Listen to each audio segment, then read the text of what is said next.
So I woke up with the hangover of my life, and that's saying a lot given my history. Two things struck me right away. The first was that the room was upside down. The second was that even upside down, it was a very nice room indeed, even covered with party debris. After the usual few moments of intense disorientation and nausea, I realised that the room wasn't really upside down.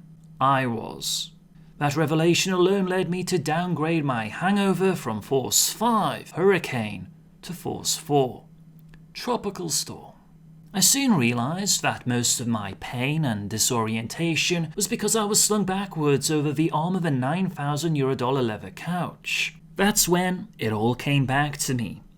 I'd spent that evening at a party in the home of Alex Beckwith, the man who hosts the fabulously popular DMS game show The People's Arena. That's the game in which individuals with a legal complaint or beef against each other compete in a multi-category quiz format for dollars and valuable prize coupons, which are then traded for weapons, which the contestants use to duel to the death in an arena that changes weekly. All of this is streamed live, with an estimated 95 million viewers per weekly worldwide broadcast.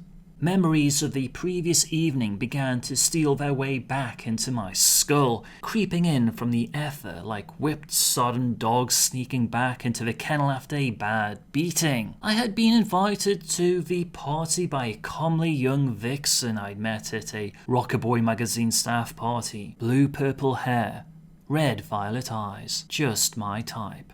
Then another bleeding dog crept in, and I got a distinct recollection of that same young woman sliding into a private room with our host, the shady Mr. Beckwith. Suddenly I remembered why I had gone on the drinking binge. When everyone had stepped out of the gazebo for hot tubbing vodka and the like, I'd stayed in a den, happier to raid Beckwith's collection of priced single malt scotches. Judging from the pile of empty bottles at the foot of the couch, I'd fulfilled that lofty goal in spades. Gingerly I righted myself.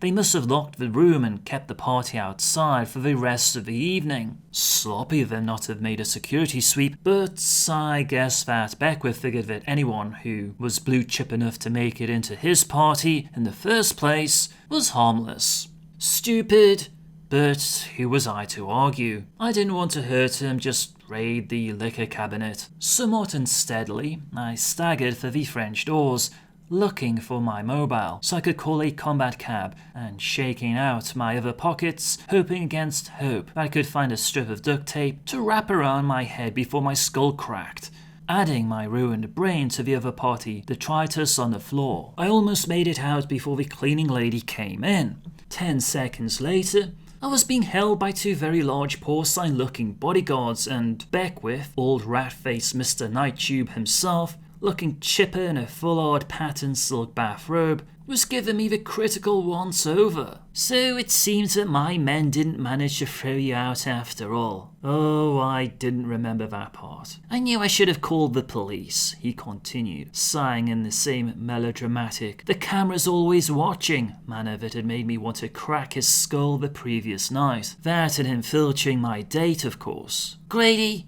break his right arm, and then throw him out. Well now, hangover or not, that's language I can understand. 20 seconds later, Grady was nursing swollen testicles and 4 broken fingers. His nameless partner was face down in someone else's vomit, and I was fumbling for some aspirin to chase off the rats as I made for the exit. Crummy Party Beckwith was the wittiest thing I could come up with on the spur of the moment. Perhaps I could interest you in a proposition. Damn. I was that close to getting out without any more hassles. I looked over my shoulder, gazing at Beckwith, with what must have been the reddest eyes ever seen without the aid of a cheap flash camera. Right now, considering your behaviour last night and this afternoon.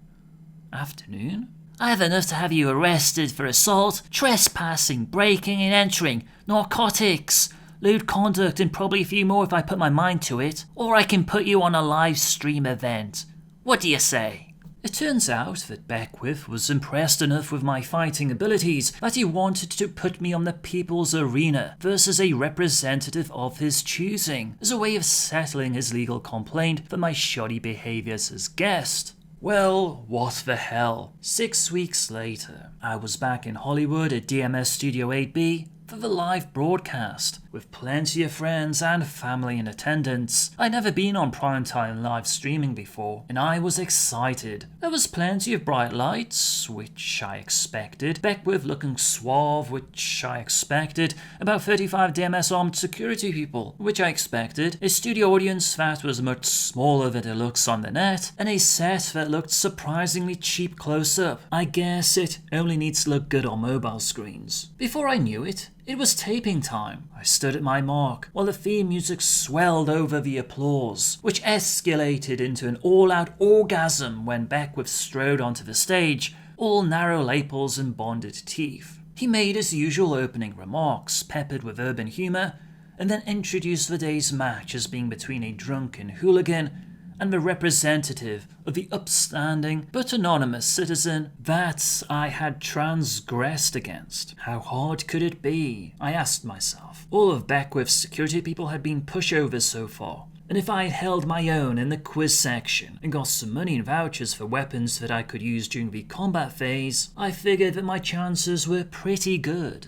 Beckwith didn't waste time cutting me down to size. He introduced me as a drunken, dishevelled, lowbrow, trespassing street rat with aspersions to clickbaiting journalism and a high school dropout. I strode to my bulletproof podium, accompanied by a smattering of applause from my friends in the audience. Then Beckwith introduced my opponent as the plaintiff's chief of security, Horst, a summa cum laude graduate of Harvard with postgraduate studies at the American War College School of Personal Combat. Okay, so it wasn't going to be a pushover. We began with a quiz show segment. The categories were the Central American War, which I know like the ingredient list of a can of beer, quantum physics, shamanistic religions, Arctic biology, and Scandinavian feminist studies, none of which I had the slightest familiarity with.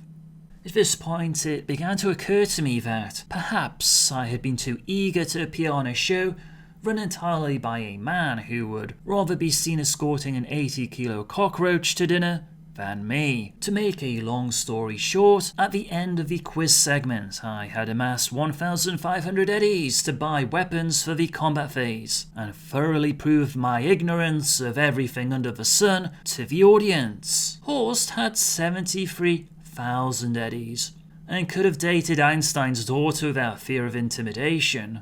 After a long commercial break, it was time for the combat segment, which was to take place in a 50 by 75 meter arena interspersed with man-sized geometric obstacles made from clear, bulletproof plastic. No hiding. My 1,500 eddies paid for an Arasaka WSA submachine gun, 3 magazines and 1 stun grenade. Horst had bought enough weaponry and armour to meet the Lazarus Group's quarterly demands, and had cash left over for Trauma Team membership. The audience watched the brightly lit action from behind blast-proof windows, while 13 remote cameras caught the action for those watching live on NightTube. The announcer, Johnny, called the action. 2 referees suspended from the ceiling in blast-proof plastic cages monitored the action. The rules were simple. Fight to the death using the weapons we had bought, as well as what we could capture from our enemy. No combat or movement allowed during scheduled commercial breaks. 1 timeout each. The whistle blew, and it was action time. I immediately dove for cover as a burst pod and loaded 100 lethal bouncing ceramic pellets at my position. That was a sign as to how the first period would go, as I stayed on the defensive while my opponent dipped liberally into his huge stock of weapons and ammo.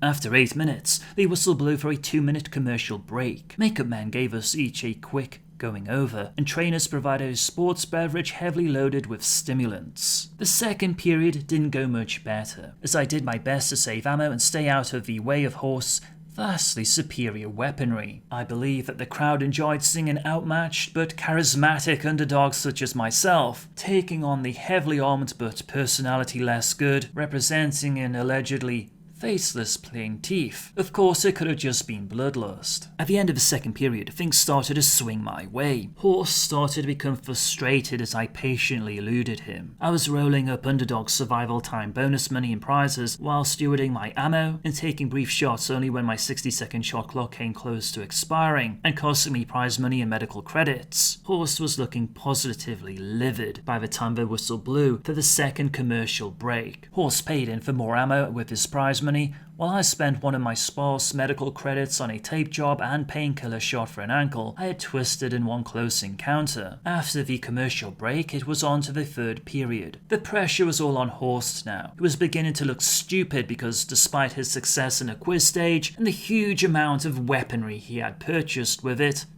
he couldn't kill me. Eventually, the frustration made Horst careless. When his SMG jammed, he tried to pull a shotgun off his back, but got tangled up in a sling. I used his split-second confusion to move up from behind an obstacle and crack him one on the jaw with my weapon. As he went down, I cranked the sling of his own shotgun once around his neck, using a maneuver I learned from an old solo in Jamaica. Using the weapon for leverage, I cinched in and crushed his larynx. The crowd went wild. After the post-fight commercial break, Beckwith and the colour commentator came down to do a quick locker room interview with me. I sprung a few pearls of classic wit, knowing that tens of millions were watching. Beckwith congratulated me and informed me that, as the victor, I collected all of Horst's prize money and weapons as well as my own, which, with bonus money, came to 98,000 eddies. Not bad for one day's work. I lost the 8,000 endorsement because, although I used an Arasaka gun, it wasn't the killing weapon. I finally came face to face with Beckwith. He was in a great mood. "What are you so happy about?" I asked. "After all, you lost."